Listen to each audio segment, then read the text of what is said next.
page 11a. And I did want to just go back over a few things because there's a lot of discussion on this page of the commentaries. One of the things that I wanted to mention was that we spoke about the situation where a person is transgressing the law of Me'ilah. Me'ilah was benefiting or misusing consecrated property. And the individual, there were cases where he's guilty and there were cases where he's innocent. And that was surprising. For example, the case where a person took a stone or a beam from Hegdish, from consecrated items, he took it for his own use. No problem. Loimal. He didn't transgress Me'ilah. He didn't. It's not called misusing the consecrated property.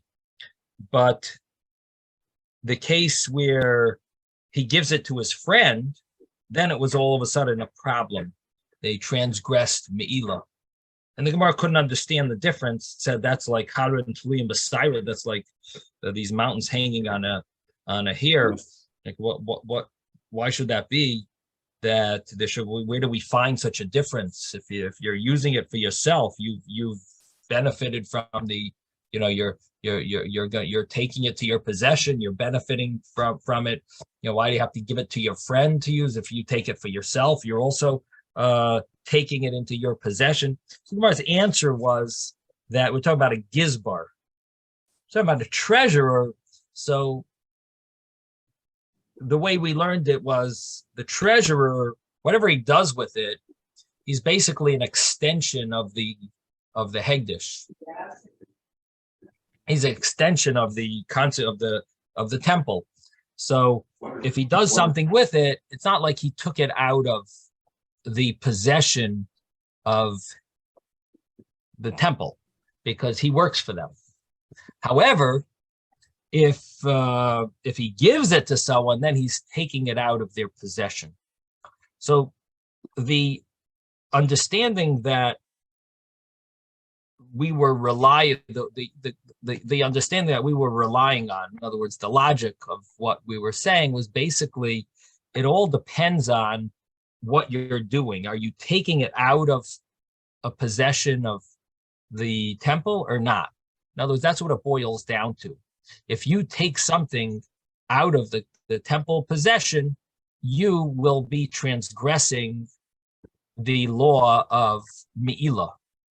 And if you don't take it out of the temple possession, then you have not transgressed Me'ilah. That's basically the understanding that we followed. And it was based on the Tosfos over here that says that that we're talking about a gizbar, this treasurer, wherever it is, it's basically the temple property. There is another way of learning this, and that it's not about the practical, did you take it out of the possession or not? It's about if you intended to take it out of the possession. It's about your intent. And according to that way of understanding it, it actually changes the pshat here, it changes the meaning of this. What do I mean? Well, the Gemara's case of the treasurer of the temple could just be an example. It doesn't necessarily mean it's the treasurer. What would be the difference? So if we're talking about your intent, so when the treasurer uses this, he uses this item, he's taking it, for his own use. He thinks that it's his. And therefore, he's not transgressing using temple property unless he benefits from it. But if he doesn't benefit from it, but he's taking it into his house because he's hoping to benefit from it, that is not going to be transgressing the law of Me'ilah, because in his mind, did he plan on changing possession of this object? No, he planned on, he thinks it's his. When he gives it to his friend, he's saying, oh, I'm going to transfer the possession of this item to my friend, then I will be then he's actually transgressing Me'ilah because he's taking something from the temple possession and giving it to his friend by mistake. He's doing this all by mistake, of course, because that's the main Me'ilah is talking about mistake. That's when you bring the sacrifice. Me'ilah, it's all done shoygeg. It's called shoygeg. It's unintentional. But what is the scenario that we're talking about where you have this differentiation between him taking this item for his personal use or him giving this item to his friend? Where does this difference apply to? What is the application of it? What is the scenario? So what we initially learned was when he takes it for himself.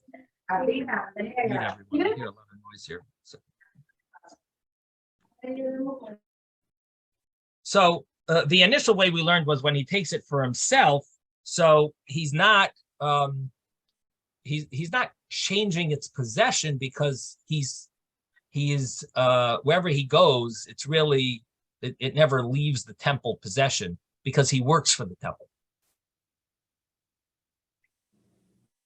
When he gives it to his friend, he actually transfers its ownership to a different owner. By transferring it to someone else, that is transgressing Me'ilah. The other way of learning is that it doesn't have to be a gizbar himself. It could be even a regular individual. When he uses temple property and he thinks it's his own, that's not considered transgressing because he's not thinking in his mind to transfer possession. He thinks it's his. But when you give it to someone else, that would be transferring the possession of it. And by thinking that by knowing in his mind that he's transferring its possession, even though he thinks it's his, it's transferring his possession. Now, the simple case of this would be the gizbar, because who else is having the simple case of this would be the gizbar, because it's common for him to think that this item, he works in all these things. He thinks that it might be his. So therefore, that would be a scenario where he has access to a lot of the items of the temple, and basically when he uses it for his own purpose, he thinks that it's his. He's holding it, he sees it all the time, so he thinks that it's his. He ends up using it, bringing it. Now, if he benefits from it is another story. But so notice what we're saying here is there's two areas of Me'ilah. One is benefiting from it, which we're not really talking about here. The other one is taking possession of Me'ilah, taking possession of consecrated stuff. And the only concept of the prohibition of taking possession is when you change the possession or you have in mind to change its possession. And that's basically these two ways of learning. And one source of it, of this discussion is our Tosfos, and there are other Tosfosim that seem to say the other way. So it's based on either thinking that you're changing possession or physically changing the possession of some item. Yes, Ben? Ben? I don't get it. I don't get it because I thought the Gemara comes to explain to us what's right and what's wrong. For somebody to think that because he works for the Beit HaMikdash, he owns the Beit HaMikdash is wrong. Or somebody that handles the money for Hekdesh, to think that it's his, that's wrong. So what is the Gemara trying to say?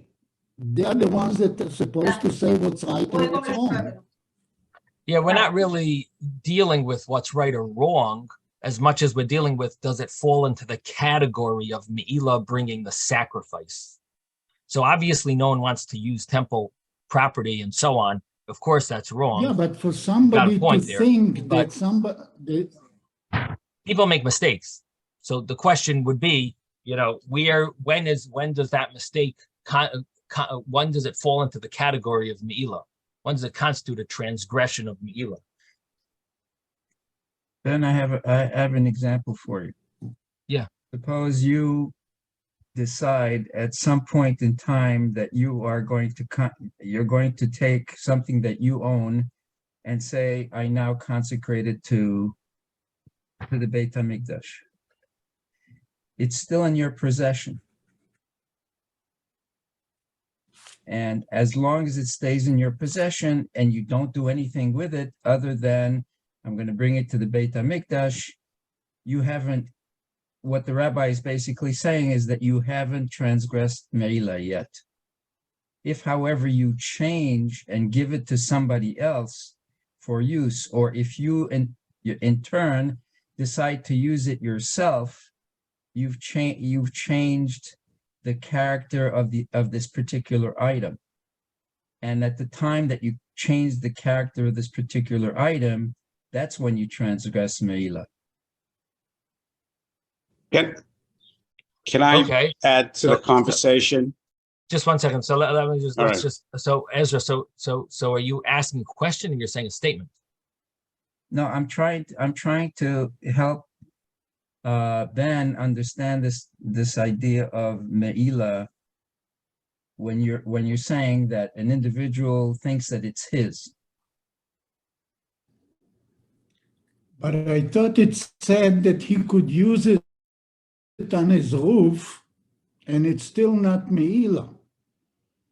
So again, that's the next story. That's the next He case. gets benefit from it. Ben, again, that's a different story about benefiting from it.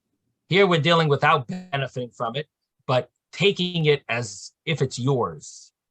Do you transgress Meila at which point, and who transgresses? What is the scenario where you would transgress? Again, you didn't benefit yet from it, but you did change its possession. So does it boil down to your action, or does it boil down to your thought?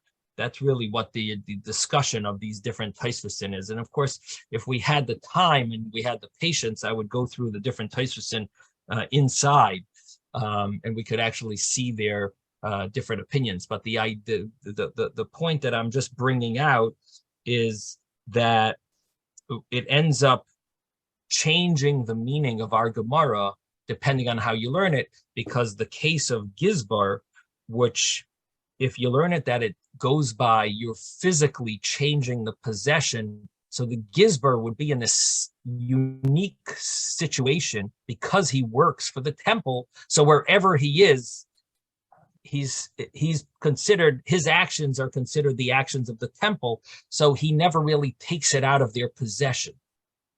And the only way he does that would be handing it over to someone else. So that would be the understanding of our Gemara. That's very specifically in that case of the Gizbar. If you learn the other way, the Gizbar is more of an example, and it ends up being applicable to many other situations where it's all boils down to what you have in mind. So, for example, if you have this, use it for himself. Let's pick Ezra's case where he consecrated something to the temple, so now it's holy. He never brought it there yet, and now he forgot and he thinks it's his. So he ends up moving it to a different part of his house or something like that. He ends up moving it around, and he plans on using it for something. So he moves it. Now, he never planned on this is consecrated. Oh, but I need to do something with it. I'm taking it now for my own use. He didn't think that. He thinks that it's his still. In that case, he never actually changed its ownership.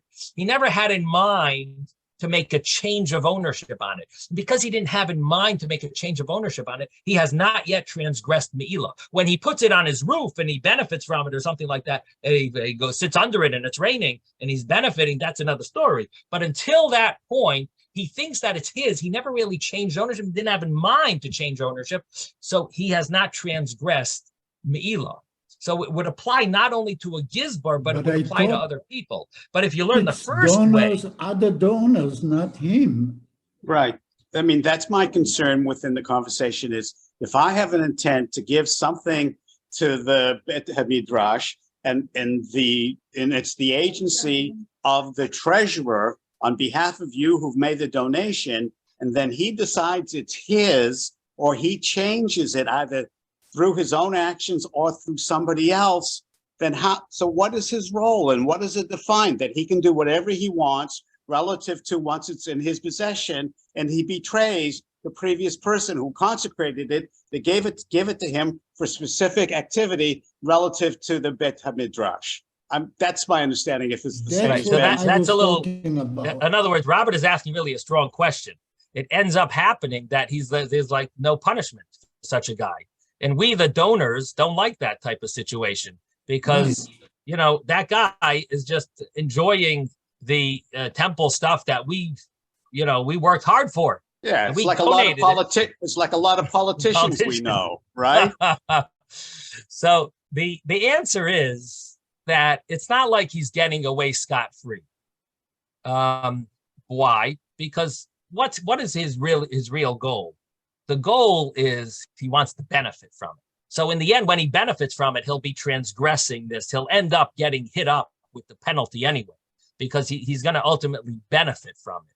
But the actual act of moving it somewhere because he thinks that it's his, and it was a mistake. So don't get me wrong. This is not, I wouldn't compare it to politicians.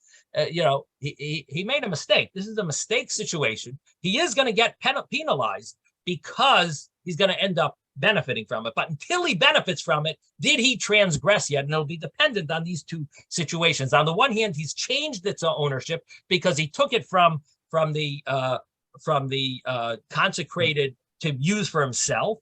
On the other hand, he didn't have in mind to change the ownership. So if you go by the facts, or you go by the thought, it'll depend on, that will be a scenario where it'll make a difference. But again, in practice, ultimately, will he get the punishment will he have to pay the extra fee? Yes, because ultimately in the end, he'll probably benefit from it, because why is he moving it around in his house? He thinks it's his. Okay. I mean, he didn't transgress yet, but ultimately, of course, everyone does everything for themselves. He's doing it for himself. Obviously, he's going to benefit from it. And so he will get hit up with that penalty later, or he'll catch on before and he'll give it back to the temple. So maybe he'll remember beforehand and give it back. So keep in mind, this is not similar to a regular politician. This happened by mistake, and he might even catch himself and return it. But there are two ways of learning this, and it would make a little difference in the meaning of the Gemara. Rabbi, yes, can you give a brief, just a short definition of me'ilah? Yeah, basically, it's taking consecrated funds or items and using it for your personal use, or taking it for your personal use, and there are scenarios. If you take it for your personal use, you would actually deconsecrates it, and if you just benefit from it, then that's you could have possibly more than one person transgressing the me'ilah. But if it's done as an act of taking ownership of it from being consecrated, then it would be you deconsecrated, and it's the next person who uses it would not be transgressing me'ilah once you did it already. But the person would get a penalty. Again, the main case of me'ilah is by mistake. And the penalty of doing this by mistake is that you have to give a asham me'ilos, which we say in the davening every day about the 5 types of ashams: asham gzelos, asham me'ilos, asham shifcha charufa, asham nazir, asham mitzayra. They're all different types of guilt offerings, and this would be one of them. Again, it's by mistake, and there was also a penalty of adding 1/5 of its value. So when you pay it back to the temple, you'd have to pay back 1/5 in addition to the original value of the initial value of it, and you add 1/5, which really is 1/4. So that's the me'ilah. There must be some legal term for it in English. I don't know exactly, but misappropriating temple goods. I don't know, something like that. Okay, but it's true for businesses too, not just for Beit HaMikdash. So anything that's not consecrated, that's not holy, it will fall under the category of stealing. There's stealing, but the concept of me'ilah. But it's also me'ilah. Yeah, but it's slightly when you take money from the company. So it's very similar. Funds from the company treasury, then stealing. It's not me'ilah. It's very similar. The concept of me'ilah and stealing is very similar, but it's not the same. There are different rules that fall under, when talk about holy things, it falls under the category of me'ilah, and there are slight differences between the two. And in fact, in the commentaries itself, they talk about the what is the essence of Me'ilah? Is it based on stealing, or is it, or there is discussion in the philosophical meaning behind Me'ilah and the philosophy of it, which is also something that is discussed. Yes, Mordechai. Another word is embezzlement. Oh, okay. But it's also, isn't there also misappropriate? One is to steal, one's to embezzle, but the other one is to misappropriate it. He may not derive benefit, but he's obviously doing something contrary to the wishes of the person who contributed. He misappropriated it. Good. Okay, good point. Right. Okay, so anyway, that was the Me'ilah discussion. And then the Gemara talked about the concept of the hikrivu, the different types of avodah when you bring a sacrifice, the services that are part of the sacrifice. And we spoke about there are four main elements in bringing a sacrifice: the shchita, slaughtering; the receiving the blood, called kabbalas hadam. You have to receive the blood in a vessel, in a utensil, and then you take that blood with the utensil. You take the utensil with the blood in it, and you bring it over to the altar. And at the altar, most sacrifices you would throw the blood from below. You would throw it on the generally it was shtayim shehin arba. You throw it on two of the corners, which ended up splashing on two sides. Each corner you would splash it. So when it hits the corner, it's actually hitting two sides. So if you do two diagonal corners, it ends up hitting all four sides of the altar. So that was the zrika. That's the throwing of the blood. So there's the slaughter, receiving the blood, bringing the blood to the altar, throwing the blood on the altar. Shchita, kabbalas hadam, halacha, and zrika. Now, keep in mind that only certain sacrifices needed to be slaughtered in the northern section of the courtyard. Other sacrifices could have been slaughtered right near the altar. There's kodshei kodshim and kodshim kalim. There's high-level holies and lower-level holies. So, for example, chatas and asham, the sin offering, the guilt offering, these are called kodshei kodshim. Holy oila, they're called the burnt offering. They're all called kodshei kodshim. They're called the higher level of holies. But then you had lower level of holies, which are shalmei yachid, the peace offering of individuals, which was the most common type of peace offering, the korban taida, korban meiser behema, korban bechar, the korban pesach. These are all kodshei kodshim kalim, the korban taida. So these are the Thanksgiving offering, the peace offering.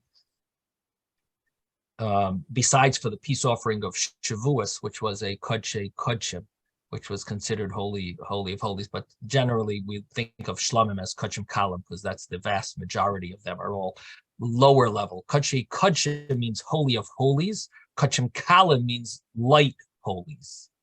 So all these sacrifices that are light holies could be slaughtered anywhere in the temple. And so yesterday we got into a little discussion of, the Gemara had a discussion, Rashi had this discussion, I should say, of the fact that you could theoretically slaughter it right near the altar, and then there's no service called halacha, called bringing it there, because you're not bringing the blood anywhere. You slaughter it there, you receive the blood, and sprinkle it right away without bringing it anywhere, because you're right there by the altar. There's no reason to bring it to the altar because you're standing right there with the blood at the altar. So there are three avodas that are very necessary, and there's a fourth avodah, there's a fourth service that you could get away without it. It's dispensable. So there are three that are indispensable, And the fourth one sometimes is dispensable. Now, our Gemara mentioned avodos, and it was talking about the fact that they're not explicit. There's something not explicit in the Torah about the services of these sacrifices. And the Mishnah had said, it's not explicit, but there is what to rely on. You have like a source, you have a basis for it. The Gemara, of course, it grapples with what is not explicit. And the Gemara explains, well, you know what's not explicit is halacha, is the actual bringing of it. Now, bringing the blood from the place of slaughter to the altar is not explicit. So we learned yesterday Rashi's shot. Rashi learns that, you know why it's not explicit? Well, if you look at the verses, it mentions in the verse slaughtering. It mentions in the verse sprinkling, like which I say throwing, sprinkling the blood. And it mentions those two. When it talks about the middle act of serving, the doing a service with the sacrifice, it mentions the term bringing it close, hakrava, vihikrivu, bring it close. Now, literally, that should mean halacha, bringing the blood from where you slaughtered it to the mizbeach. That would be right. That would be the simple meaning. That's the literal meaning. Vihikrivu, they bring it close. Karov, close. The Gemara says no. Vihikrivu means receiving the blood. You got to do something that'll allow you to bring it close. You got to receive the blood. That's how the Gemara understands it. The Gemara understands now. Again, the literal meaning vihikrivu should mean bring it close, and it would teach us halacha.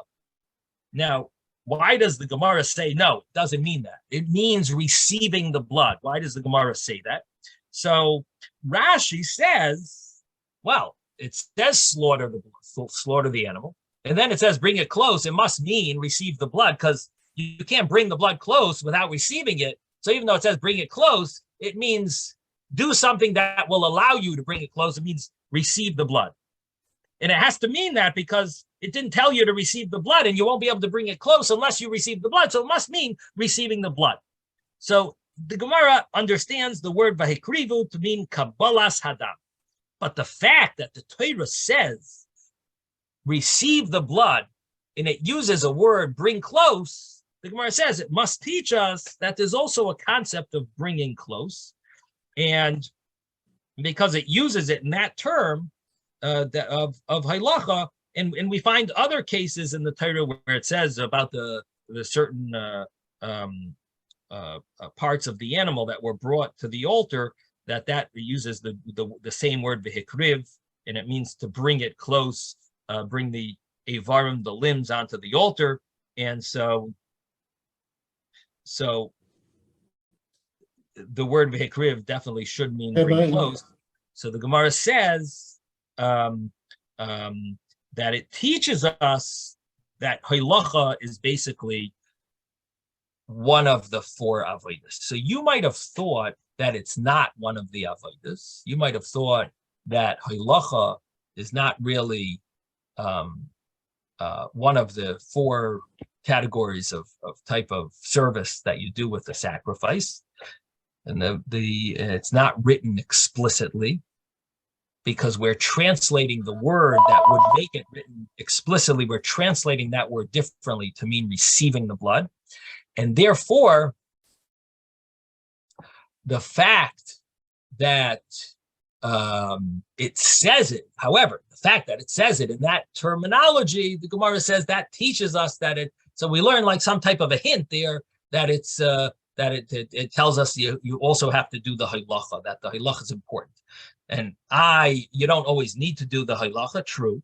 You could get away without it in some sacrifices. But when you do it, you got to do it right. Now, what does all this matter? There's 4 types of services. There's 3. No matter what you do, you got to bring the blood there. So you did it. It's called a service. It's not called a service. what this all applies to is if you do something wrong, would you be transgressing? If it's called a service and you do something wrong, you're transgressing. If it's not called a service, you did something wrong, it's no problem. So you have to have the right intent. You have to be in a state of purity, or the state of kohen, wearing the garments of kahuna. You have to. You can't be an oinen, someone whose relative passed away. There's a number of laws that would apply to it if it's considered a service. If it's not considered a service, then you didn't really transgress anything. So what the Gemara is telling us, and basically it's explaining the Mishnah, that with regard to doing a service that applies to sacrifices, you should know that it doesn't say it explicitly, but there is, halacha is considered one of the services that you got to be careful how you do it. And that was Rashi's way of understanding it, that the point that I'm bringing from Rashi is that that the word v'hikrivu means, Kabbalah means receiving the blood, because it says it right after slaughtering, and it seemed to skip out receiving the blood. So therefore, we're going to translate this word to mean receiving the blood, because it seemed to like it didn't mention it. So it should have mentioned it. You need to if you want to bring it, you need to receive the blood. It didn't mention anything about receiving the blood. Obviously, this is what the meaning of this verse is. Tosfos is not happy with it. Tosfos brings also a proof that he says it also says zrika, the end. You have to sprinkle the blood. And it doesn't mention bringing it, right? So obviously this word means to bring it there, because how do you sprinkle it without being there to be able to sprinkle it? It seemed to skip that out. So Tosfos has a proof the opposite way. You can't just say it means receiving the blood, because then it skips the bringing. So then Tosfos has also a second question on it. So he says that the reason why we're going to translate halacha, it means that we're going to translate, even though it says the word v'hikrivu, which should literally mean bring it close, but we're not going to translate it that. Tosfos says, you know why? Not because it skipped out receiving the blood, because bringing the blood is not always necessary. It's dispensable. You could get away without bringing the blood, because there's many sacrifices that you could basically do right near the altar. And therefore, we would rather translate it to mean receiving the blood than to bring it. So that's the understanding of Tosfos. Okay, now Ben, you wanted to say something, and then I think Ezra. Yeah, I wanted to say ikriv actually has two meanings. It's getting closer, or you makriv korban. So, but the blood is not considered a korban, is it? Only on top of the mizbeach is the korban, right? Well, the blood is the main part of the sacrifice. When you sprinkle the blood, that's actually the main atonement. So maybe is from the sprinkling of the blood. Maybe the meaning of the word was. Maybe the meaning of the word was להקריב את הדם כקורבן. So you want to translate v'hikrivu to mean that he brings a sacrifice. Yeah, to sacrifice the blood.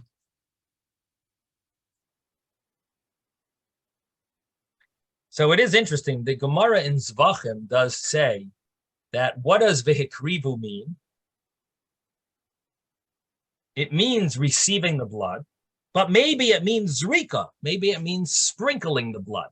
So it has such a thought, like you're saying, that v'hikrivu might mean doing the sprinkling of the blood. In the Gemara says, that it can't mean Zrika because there's a verse that says Zrika. So therefore, we're going to translate it to mean Kabbalah. So there is such a Gemara in Zvachim that sounds a little like you're saying that the Hekrivu would mean Zrika, would mean sprinkling the blood. But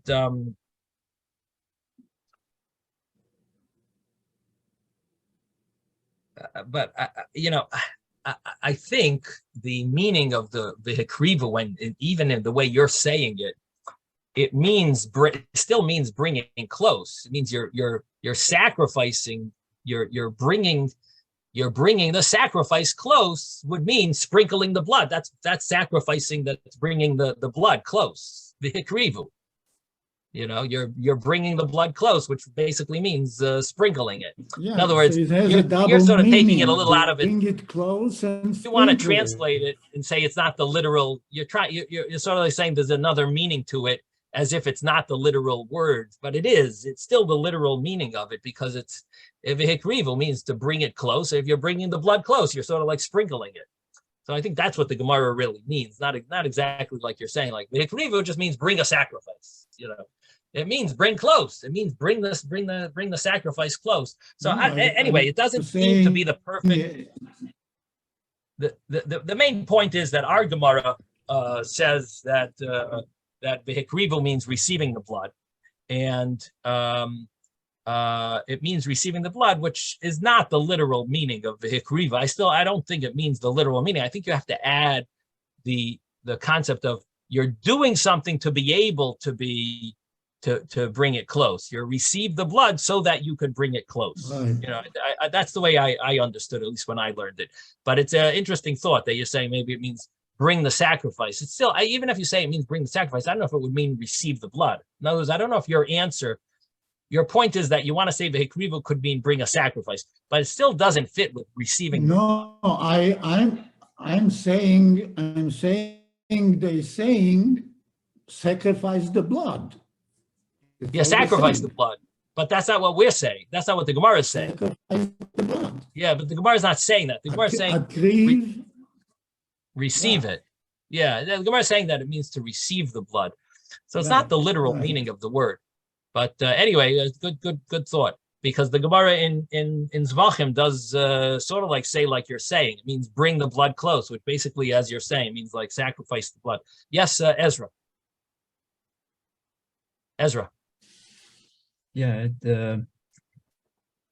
in the Gemara where it says ve'ikriv zo kavalat adam, then the following line says ve'ikriva kohen et hakol ve'hektir hamizbecha.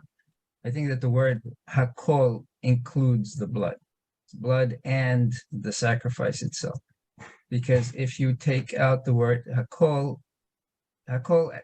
appears to be extra, because all it basically saying is you're bringing it close, and then you put it on the mizbeach in order to do the act. So the hakol here, which appears think so. to be. I think you should look it up just to double check. I don't know if that means because it's right at the beginning of Vayikra. It's talking about the carbon oila.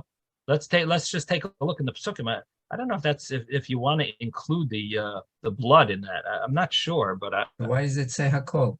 Hakol means all the different limbs. This is a oila. It's a burnt offering where they would cut up the limbs to different pieces. Kerev, kra'ayim, and so on. And the blood.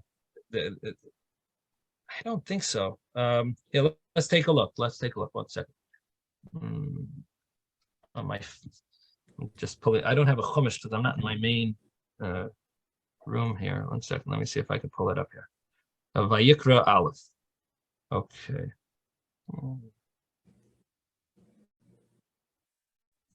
So it talks about the oila carbon from the bakar cattle, and then it talks about they make the fire. They cut it into pieces. They make the fire. The kirbai, the insides and the kra of the legs, they wash. So that's in pasuk tes. But then it talks about if you bring the offering from a if it's from the flock, the sheep or the goats.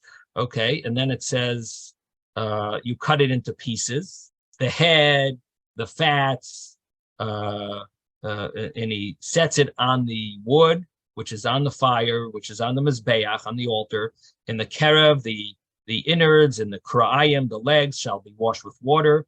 The hikrev hakoyin as a koil, the priest offers up and turn the whole into smoke. It is a burnt offering.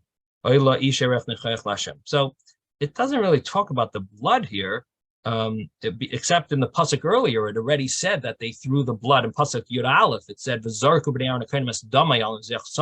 so they slaughter it, they bring the blood, and then afterwards they cut it into pieces, and then they hikriv hakoyin as hakoil v'hikter mizbecha. He puts it all on the mizbeach. So, I'm not any expert in the laws of korbanos, but I don't think that's what it means. So I don't think it's referring to the blood, unless you know for a fact that the Gemara also. The fact that it says v'zaku as a separate term, yeah, that would indicate that vehikriv may not be representative of bringing the blood, and that's a counterexample to what was being given in the line before in the Gemara. Yeah, so the Gemara here is only showing that the word vehikriv means to bring. It doesn't mean receive. Yeah, to bring the blood. And yet you have you have the word vehikriv, which actually means bringing the parts and not the blood.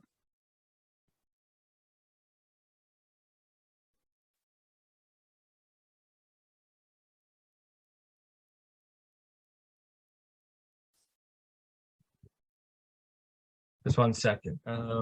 Where's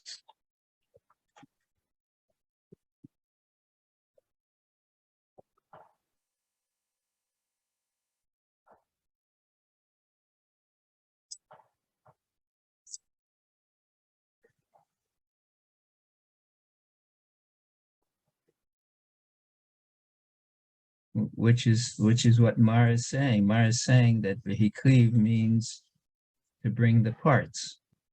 It has nothing to do with the blood.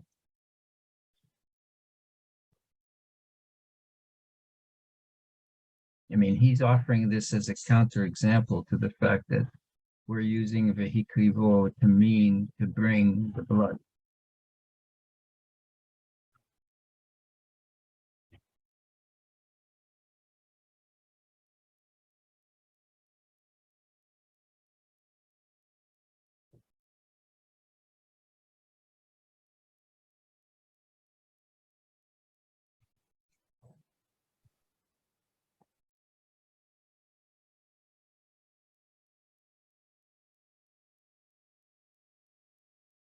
That's my first question.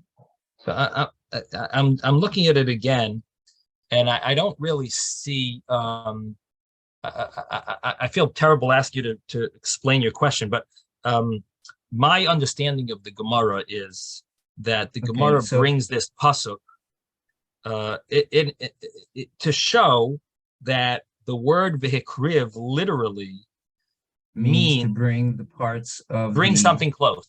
Doesn't mean, I don't care what it's referring to, but it means bring something close. And it doesn't refer to putting something on the altar, on the mizbeach. It means bringing something close.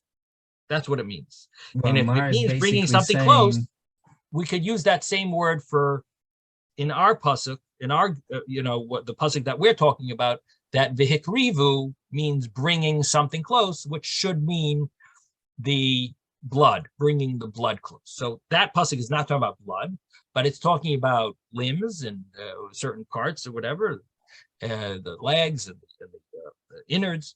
Bring it close. That's what that pasuk means, and it uses the same shayresh, the same root of the word vehikriv, vehikrivu. So here also it means bring close. So to me, that's what the Gemara is getting at, that we are using that word vehikrivu, even though we are translating it to mean receiving the blood, but the pasuk actually uses a word that's doesn't really mean receiving the blood. It means bringing close.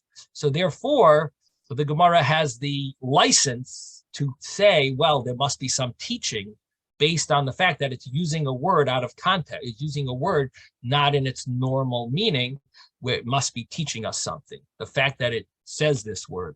And therefore, the Gemara says that it's teaching you this important lesson, that the halacha, even though it's dispensable, if you do it, you got to do it right. That was my understanding of the Gemara. Now, on that, I think so. You have a question on that. Is your question still a question? You feel? Well, as I said, I think the Mar is basically saying the word v'ikriv means to bring the ivarim Close. Okay. So, do you think it means to bring so it on the therefore, altar? He's trying to to bring it explain. In this statement here, basically it says, okay. Okay,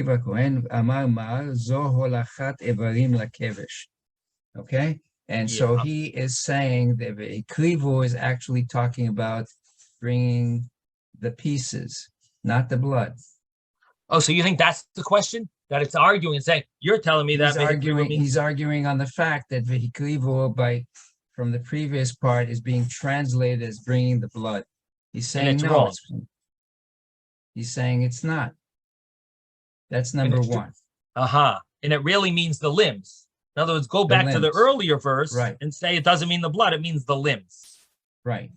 And what I'm saying, and what I said, which you basically don't agree with, is the word hakol can also be used to represent the bringing of the blood as well.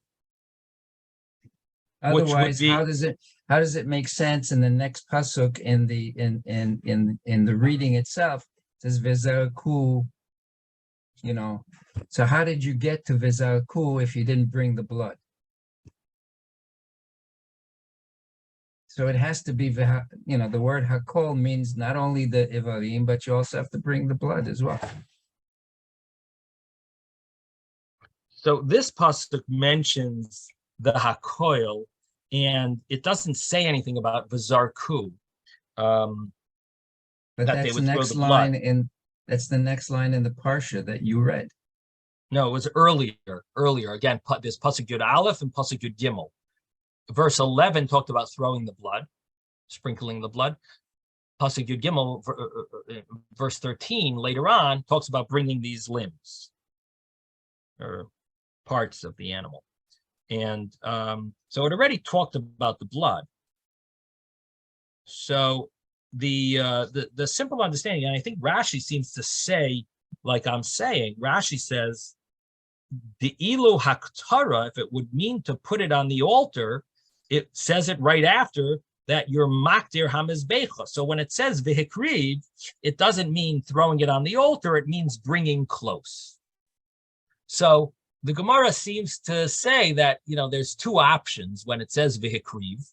It could mean putting something on the altar, similar to what Ben was saying earlier, that v'hikriv theoretically could mean bringing it close, like putting it physically on the altar, or v'hikriv could mean bringing it close to the altar.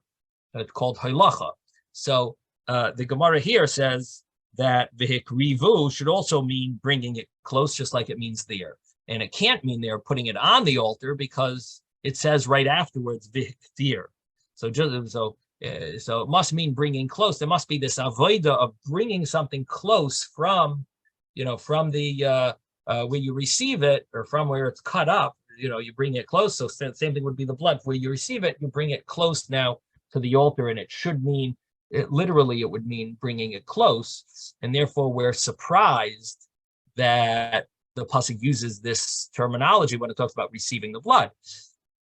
And on this, the Gemara says, that's the reason why it's there is because to teach you this new law that halacha is a important part, integral part of the service. If you do it, if you don't do it, it's dispensable. But if you do it, then you got to do it right.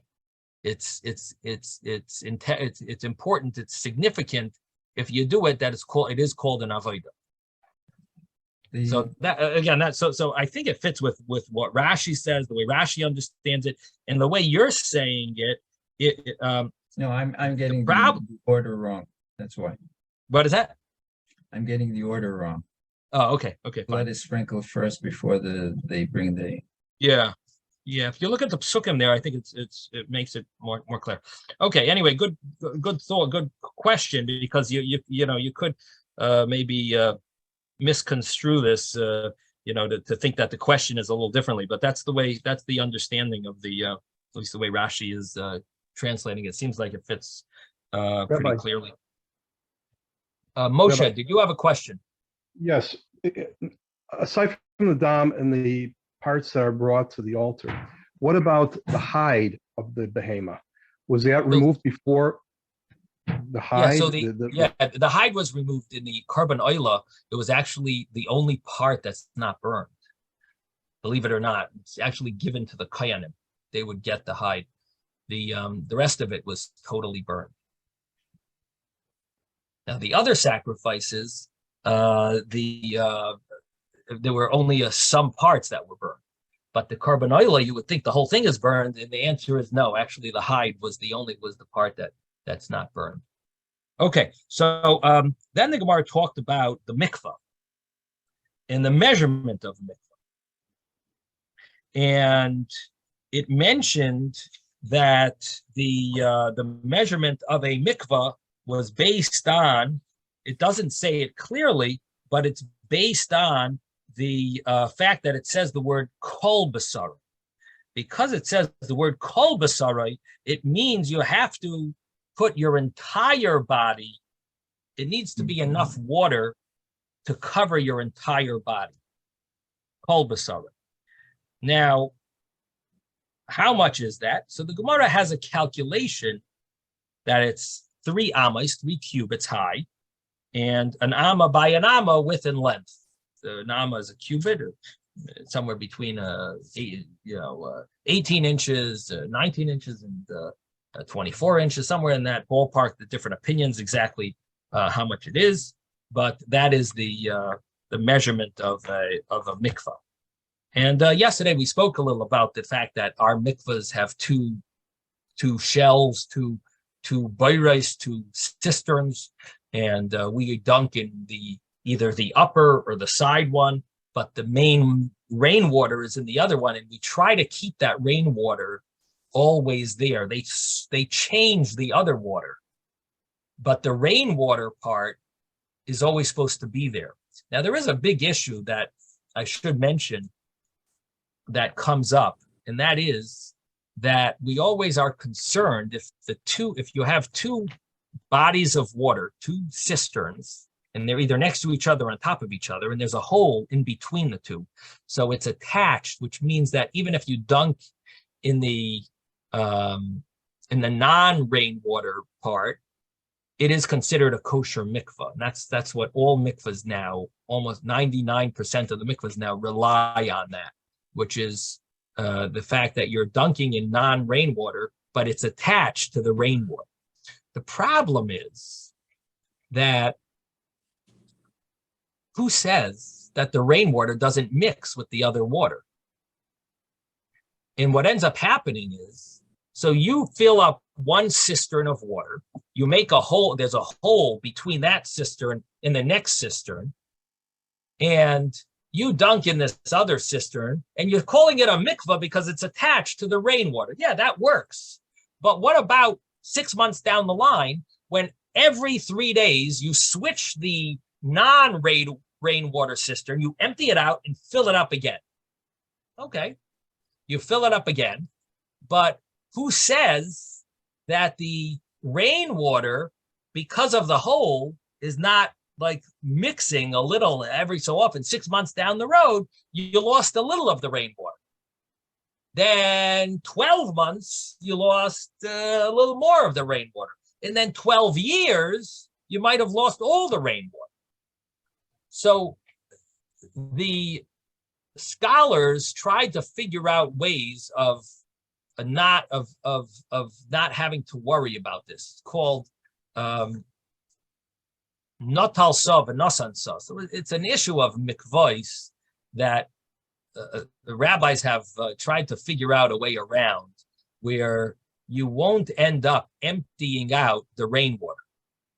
Now, one of the ways that they figured out might work is something that was invented by one of the Lubavitch Rebbeim, that he said, if you have a cistern on the bottom of rainwater that's cold, and on top of it you have hot mikvah, non-rainwater, so the hot water and the cold water won't end up mixing. So he came up with this invention that there is a way that the waters won't mix. So that is a interesting invention that's used in many Lubavitch communities, that they will put the cistern on the bottom and they'll put the another cistern on top. It's called bar al gabi bar. In most other communities, they don't do that.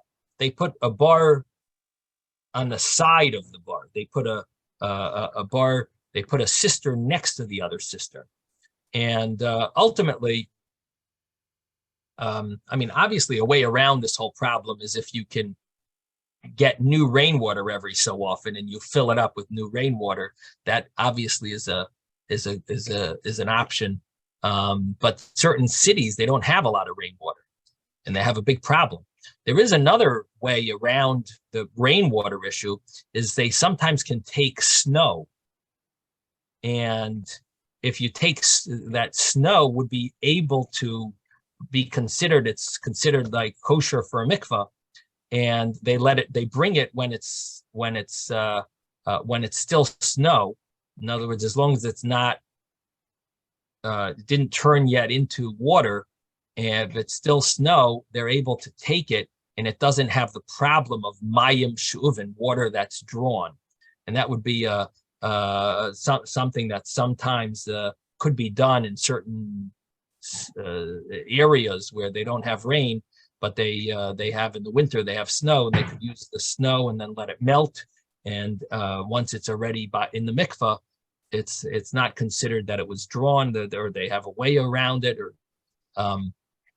or it doesn't fall into the category of drawn water, and therefore it's sometimes used. But in any event, the concept over here that our Gemara says about dunking in this mikvah, what our Gemara really is saying is that we learn from this verse, kol basara, your whole body has to dunk in it. So the Gemara is telling us that it has to be a certain size, mem sa'ah. Now, what about if a person's really big, very fat and tall? He can't fit in a mem sa'ah mikvah. So for him, he would need a bigger mikvah. Yeah, he simply can't fit. He can't fit. You have to dunk completely in it. The point of our Gemara is that you can't get away with a small mikvah if someone's very small. Someone's going to say, listen, I'm only 4 feet tall and I'm very skinny. I don't need a 40 sa'ah mikvah. I can do my whole body in a mini mikvah. Let me do a mini mikvah. A kiddie pool, or whatever. It's a tiny little mikvah, with the water came with the rainwater, and it's a kosher mikvah. It's a tiny amount. Let me do that. So the Gemara here tells us, no, we go by the average person. Our Gemara is telling us that you go by the average person, and that is what's called a kosher mikvah. Someone small they're not going to be, it's not a kosher mikvah if they dunk, even if their whole body fits in it, because we learn from this verse, kol basara, that you go by an average person, what would how much water would be needed for them to dunk their entire body in it. That is the amount of kol basara, and that would, the rabbis calculated that means a 40 sa'ah mikvah. So again, the actual verse, it's not explicit, because you could say that you have to dunk your whole body in it, but not at the same time.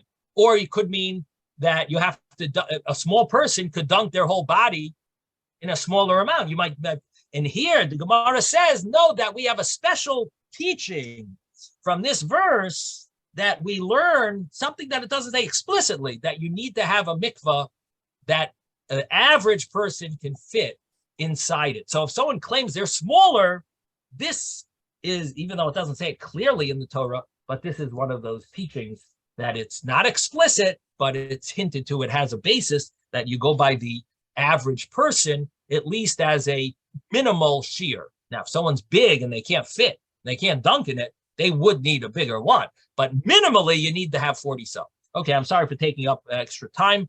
Have a wonderful day, everyone. Sei gesund. Thank you, Rabbi.